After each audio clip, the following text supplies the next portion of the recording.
saudara-saudara sekalian yang saya hormati dan saya kasihi. Adalah suatu kehormatan boleh berdiri di mimbar ini untuk berbicara tentang filsafat.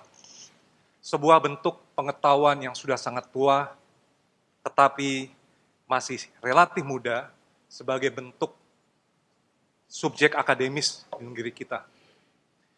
Universitas Pelita Harapan merupakan salah satu perguruan tinggi yang mengajarkan filsafat, bukan hanya untuk jurusan tertentu. Semua alumni, entah itu dokter, insinyur, arsitek, guru, atau sarjana ekonomi, pernah belajar filsafat lewat kurikulum liberal arts dan juga pasca sarjana. Kalau saat ini membahas tugas filsafat untuk era komunikasi digital, saya mengajak berpikir tentang manfaat filsafat untuk publik. Tugas itu tentu tidak mudah, karena harus ditunaikan di tengah zaman yang mulai malas berpikir dan lebih suka browsing dan googling ini. Filsafat sudah berakhir, yaitu mati. Demikian kesalahpahaman yang terjadi setelah Heidegger dan Rorty menulis hal itu. Beberapa kematian atau akhir lain juga sempat diberitakan, seperti kematian pengarang, Barthes misalnya, kesudahan seni, Danto, dan akhir manusia, Foucault. Sudah jauh sebelumnya, nabi sekuler, Friedrich Nietzsche, mengumumkan kematian Allah, dan mungkin awalnya dari situ. Kesalahpahaman terjadi karena akhir atau kematian yang dimaksud para filsuf kontemporer itu sebetulnya adalah cara-cara berfilsafat yang sudah kedaluarsa. Banyak yang ingin melayat filsafat, tetapi tidak menemukan mayat di dalam peti matinya. Penjelasannya sederhana. Selama manusia berpikir, selama itu filsafat masih hidup, bahkan dilahirkan kembali. Namun, di sini kita pun menghadapi masalah yang lebih pelik daripada wacana-wacana tentang kematian filsafat. Apakah manusia masih berpikir di era komunikasi digital? Apakah arti berpikir di zaman kita? Pertanyaan ini tidak mudah dijawab. Tapi, ketika menggariskan tugas filsafat, kita sedang dipaksa untuk menemukan jawabannya. Zaman kita disebut dengan berbagai nama, seperti postmodern, revolusi industri, dan di sini saya sebut sebagai era komunikasi digital. Apa yang menyamakan isi semua nama itu adalah luapan informasi yang diakibatkan pemakaian teknologi komunikasi digital. Di akhir abad ke-20, filsuf dan sosiolog Prancis Jean Baudrillard telah bicara tentang simulakra, yaitu tentang kondisi kita saat ini, ketika realitas telah diganti dengan simbol. Menurutnya, pengalaman kita, politis, ekonomis, psikologis, erotis, tidak lebih daripada simulasi kenyataan. Teks, video, gambar di internet membingkai atau merekayasa peristiwa seolah-olah terjadi. Kita sedang berada di dalamnya. Saat ini, ketika sebagian besar orang menundukkan kepala melihat layar ponselnya, analisis Baudrillard tampak semakin terbukti. Isi Zoom, WhatsApp, TikTok, Twitter terasa lebih real daripada orang yang duduk di depan kita. Kita menjadi gagap menghadapi kelangsungan. Efeknya untuk demokrasi cukup menggelisahkan. Dengan telepon cerdas, ideal-ideal demokrasi seolah dapat diraih. Inilah era ketika siapa saja bisa bicara, seolah dapat mengakses kekuasaan. Dalam komunikasi digital, tidak ada hierarki yang membatasi. Setiap orang bisa menjadi produsen, sutradara, sekaligus expert bagi orang lain. Tetapi persis pada saat ini pula, ketika akses langsung ada dalam genggaman, cita-cita demokrasi terancam luput dari genggaman. Alih-alih mengupayakan saling pemahaman, kerap kali media-media sosial menjadi sarana menyebarkan hoax, berita palsu, dan berbagai kecohan lain dalam bentuk teks, video, poster, chat, atau foto yang mendistorsi kenyataan. Industri kebohongan telah sampai ke ruang privat kita untuk mengkhianati akal sehat dan memancing kebencian timbal balik. Apakah bisa disebut komunikasi jika kita tidak saling mengerti? Apakah bisa disebut demokrasi jika kebohongan merusak komunikasi? Filsafat telah mengemban tugasnya sejak kelahirannya di zaman Yunani kuno. Tugasnya adalah mengajak berpikir. Berpikir adalah mempersoalkan. Sejak awal, filsafat hidup dengan bertanya. Dahulu, dia mempersoalkan mitos. Dalam buku ke-7 The Republic, Plato bercerita tentang para tawanan di dalam gua yang sejak kecil hanya melihat bayang-bayang pada dinding. Mereka percaya bahwa bayang-bayang adalah realitas. Mitos dikritik sebagai realitas semu seperti itu. Di zaman modern, filsafat mempersoalkan ideologi dan bahkan agama sebagai bentuk lain mitos. Saat itu, fiksi masih relatif mudah dibedakan dari realitas. Dalam revolusi digital, ketika luapan informasi mengacaukan persepsi, distingsi antara fiksi dan realitas mulai kabur dan agaknya tidak lagi menarik untuk dipersoalkan. Para pengguna gawai tidak lagi peduli bahwa mereka telah menjadi tawanan dalam cerita Plato itu. Bukan dinding gua, melainkan layar. Bukan bayang-bayang, melainkan simulakra sedang menjebak mereka. Namun, mereka tampaknya menikmati bayang-bayang itu. Apakah filsafat masih dapat menunaikan tugas klasiknya? Apanya diganti? Masih perlukah tugas itu? Jika berpikir dianggap sama saja dengan menikmati suasana goa masing-masing. Apa sih ini? Saudara-saudara yang saya hormati, jawaban saya adalah filsafat harus tetap menjalankan tugas klasiknya, yaitu mengajak berpikir untuk menemukan kebenaran, memaknai keindahan, dan menilai kebaikan.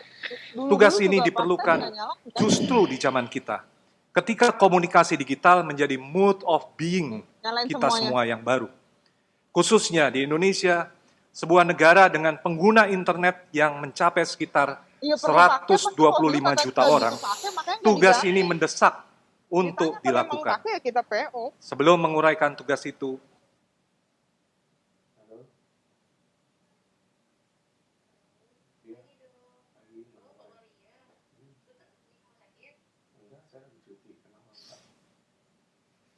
kita maksudkan adalah segala sesuatu yang ada. Namun, sebagai persoalan komunikasi, dunia adalah segala sesuatu yang relevan bagi kita untuk kita bicarakan. Istilah dunia digital mengacu pada pengertian terakhir ini. Aliran silih berganti pesan-pesan, gambar-gambar, video-video, atau singkatnya komunikasi-komunikasi, membentuk satu kesatuan yang kita sebut dunia digital. Dunia seperti ini berciri linguistik. Jika kita menyalakan ponsel dan mulai terlibat dalam komunikasi, kita menjadi aktor dalam dunia itu. Dunia itu membedakan diri dari sesuatu di luarnya yang juga relevan bagi kita dalam komunikasi, yakni dunia korporeal atau dunia fisik. Gabungan antara dunia digital dan dunia korporeal dapat kita sebut kompleksitas baru. Dalam kondisi ideal, dunia digital dan dunia korporeal menjaga batas-batasnya dan saling menafsirkan satu sama lain. Kita tahu bahwa isi dunia digital bukan seluruh kenyataan, melainkan kenyataan sejauh dibicarakan. Akal sehat mempertahankan distingsi itu. Namun, distingsi antara realitas dan realitas sejauh dibicarakan itu menjadi sulit dijaga ketika luapan informasi mengkooptasi kesadaran dan mengacau persepsi pengguna gawai. Dalam situasi ini, dunia digital menjadi dunia korporeal, mengganti dunia korporeal. Alih-alih kepada realitas, orang lebih percaya kepada realitas sejauh dibicarakan, yakni simulakra. Namun, tiap hal punya akhir. Bukankah jika ponsel mati atau pulsa habis, realitas sejauh dibicarakan itu berhenti? Jeda hening itu memberi tempat kepada realitas di luar pembicaraan untuk menampakkan diri. Komunikasi tidak dapat menghabisinya. Transparansi digital malah telah menyembunyikannya di balik kata-kata. Filsafat menghadapi kompleksitas baru itu sebagai tantangan. Dahulu, ketika dunia hanya korporeal, renungan-renungan tertuju pada dunia korporeal itu. Descartes menemukan kesadaran modern dengan mengacu kepada dirinya, subjek yang bertubuh. Kesadaran dibayangkan sebagai substansi, res cogitans. Namun sekarang, dalam kompleksitas baru, filsafat tidak lagi membayangkan si aku sebagai substansi, karena si aku dalam komunikasi digital terdiri atas gumpalan relasi-relasi yang memantulkan kembali pesan-pesan yang dibacanya.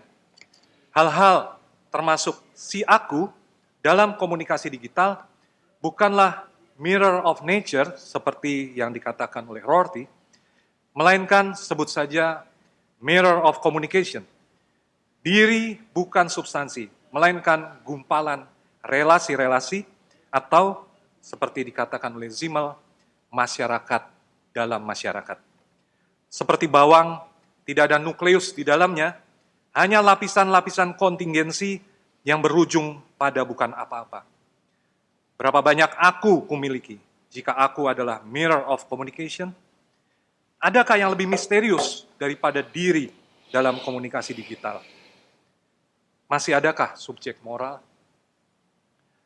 Di samping gambaran manusia, secara praktis cara-cara pencarian kebenaran, keindahan, dan kebaikan juga berubah.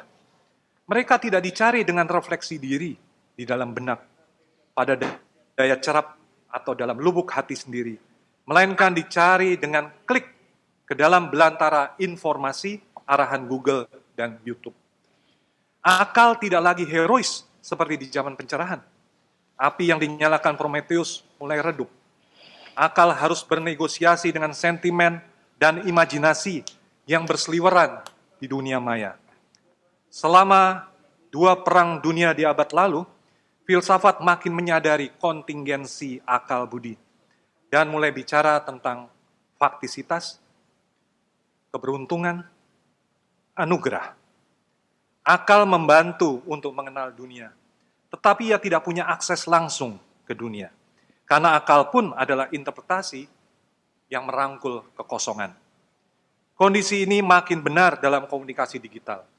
Isi gawai kita tidak mengakhiri, malah menyingkap makin banyak misteri kehidupan dengan tafsir tanpa ujung.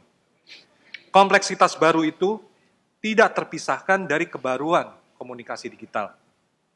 Ada 3 ciri kebaruannya. Penampilan online seseorang tidak perlu mengandaikan adanya tubuh. Komunikasi menjadi bodiless. Anda berada di sana sekaligus di sini, tetapi tubuh Anda entah di mana. Itulah fenomena dekorporealisasi yang menjadi ciri pertama komunikasi digital. Dalam telepresensi, orang tidak merasakan langsung tindakannya, maka sensibilitasnya jauh berkurang. Salah rasa dan mati rasa menjadi lazim. Tubuh menjangkarkan kita ke dalam dunia, maka tanpanya kita kehilangan berada dalam situasi. Tidakkah komitmen menjadi sulit dalam hal ini? Ciri kedua adalah tercerabutnya tindakan dari teritorium tertentu. Klik atau ketik yang kita lakukan pada layar menghapus perbedaan lokal dan global, karena setiap tindakan memiliki potensi global. Kita mengawasi sekaligus diawasi. Tiap orang potensial menjadi paparazzi bagi yang lain. Fenomena ini kita sebut deteritorialisasi. Lalu, apa arti tempat jika pesan kita bisa ada di mana-mana, tetapi tidak dimanapun? Akhirnya, tindakan seperti klik atau ketik bisa mendahului keputusan kesadaran akibat ketidakberpikiran para penggunanya. Padahal efek tindakan itu bisa sangat membahayakan. Satu klik saja bisa menimbulkan kerusuhan. seperti terjadi di India dan Amerika belum lama ini. Kita menyebut kegiatan yang lolos dari cek kesadaran itu adalah banalisasi. Ketiga ciri kebaruan itu ikut mengaburkan kriteria epistemologis, estetis, dan etis zaman kita. Celakanya, banyak orang menyalahpahami kekaburan itu sebagai dekonstruksi, lalu bersikap defaitistis terhadap kompleksitas. Dekonstruksi bukan destruksi, melainkan suspensi makna untuk memberi ruang baru kepada hal-hal baru. Maka perlu dilanjutkan dengan rekonstruksi. Jika tidak, kita melakukan pembiaran. Anda membongkar rumah tua, tetapi bukan untuk membiarkan reruntuhan itu, melainkan untuk membangun yang baru. Sebagaimana kita selalu butuh rumah untuk bermukim, kita juga membutuhkan kriteria kebenaran, keindahan, dan kebaikan untuk berpikir dan berbuat. Apakah filsafat cukup puas hanya dengan mempersoalkan kriteria-kriteria itu dan mendukung relativisme epistemis dan moral? Jawaban saya sederhana. Filsafat tidak bertugas untuk membiarkan relativisme, apalagi untuk menghasilkannya, melainkan untuk menguranginya. Ia harus membantu menetapkan kriteria baru untuk mengurangi absurditas. Jika tidak, filsafat tidak kurang daripada sofisme. Saudara-saudara sekalian, ada sekurangnya 3 tugas filsafat di era komunikasi digital. Tugas pertama adalah menyingkap ambivalensi komunikasi digital. Filsafat perlu memproyeksikan kemungkinan-kemungkinan baru pemakaian teknologi digital untuk meningkatkan kemanusiaan kita, yaitu seperti kreativitas, kebebasan, dan moralitas. Namun, ia juga harus mengajukan pertanyaan-pertanyaan kritis tentang sejauh mana teknologi digital dapat mendegradasi kemanusiaan kita sampai ke taraf mesin. Dengan teknologi ini, kita menjadi kosmopolitan dan terbuka kemungkinan terbentuknya kewargaan global. Namun ancamannya juga nyata, yakni thoughtlessness. Dewasa ini, perluasan kapasitas kemanusiaan kita berjalan seiring dengan kekuasaan besar robotisasi yang mendegradasi berpikir menjadi sekedar proses teknis seperti browsing dan googling.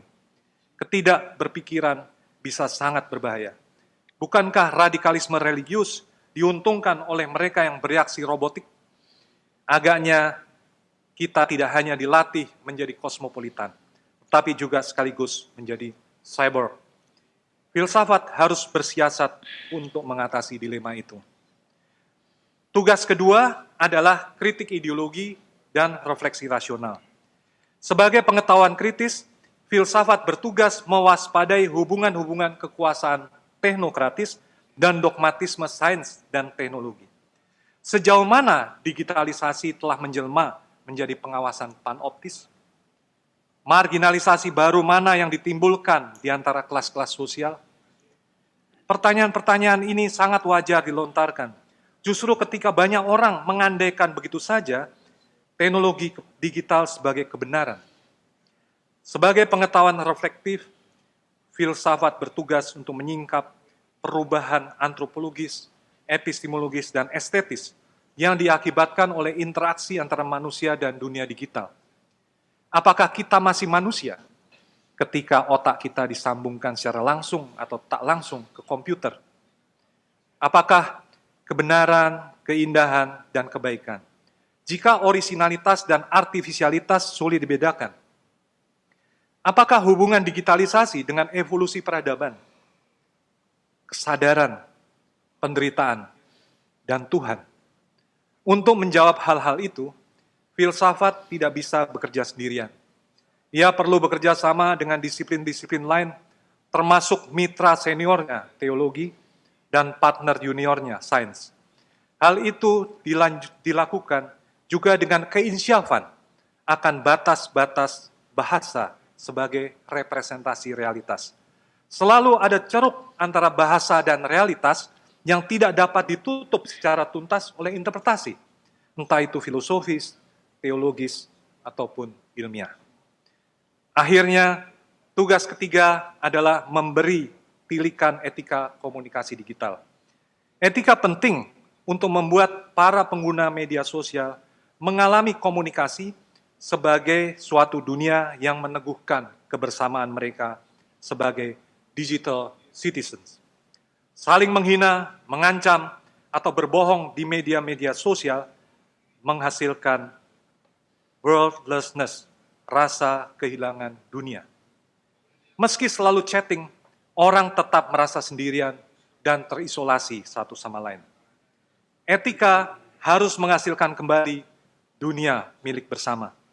Mulai dari sopan santun, kode etik, asas-asas moral, sampai pada tuntutan hak-hak komunikasi warga digital. Ia juga perlu memberi kritik atas praktek monopoli perusahaan-perusahaan penambang data. Digitalisasi harus diiringi promosi keadilan. Karena tugas ini mendesak untuk perbaikan perilaku digital, etika komunikasi digital harus diberikan sejak dini di sekolah dan universitas. Saudara-saudara yang saya hormati dan saya kasihi, sebagai penutup, saya telah menyiapkan sebuah catatan kecil. Bukan hanya filsafat yang terbeban dengan ketiga tugas yang baru saja selesai saya ulas. Kita semua terbeban untuk memperbaiki komunikasi digital, sehingga komunikasi digital dapat menjadi sarana untuk saling mengerti. Manusia tidak pernah memastikan komunikasinya dengan pencapaian rasionalnya, karena selalu saja ada inkomunikabilitas dalam komunikasi. Saling mengerti perlu disyukuri sebagai pemberian, anugerah komunikasi. Seperti direnungkan Derrida, ada paradoks dalam memberi. Hidup ini terberi secara bebas, tapi pemberian ini sekaligus mengandung tugas. Dalam bahasa Jerman, hal itu terungkap dalam dua kata, Gabe dan Aufgabe. Kata Gabe, pemberian, menyiratkan kata Aufgabe, tugas. Peristiwa saling mengerti meminta kita untuk mewujudkan kebaikan bersama. Komunikasi digital bukan hanya fakta, melainkan juga mengandung himbauan untuk menyebar kebenaran, menyingkap keindahan, dan berbagi kebaikan. Kita mengupayakan komunikasi, tetapi ia juga adalah suatu peristiwa dengan hasil yang tidak terprediksi, atau seperti disebut Hannah Arendt, suatu reaksi berantai. Kita, makhluk-makhluk rentan, tidak memegang kendali atas seluruh peristiwa komunikasi. Kita hanya perlu mengasihi orang lain dengan tiap kata yang kita ketik di layar. Dan hal itu dibuat nyata dengan inkarnasi ke dalam kehadiran korporeal. Akta non verba. Mungkin dengan cara itu, orang menjadi lebih bijaksana di era komunikasi digital.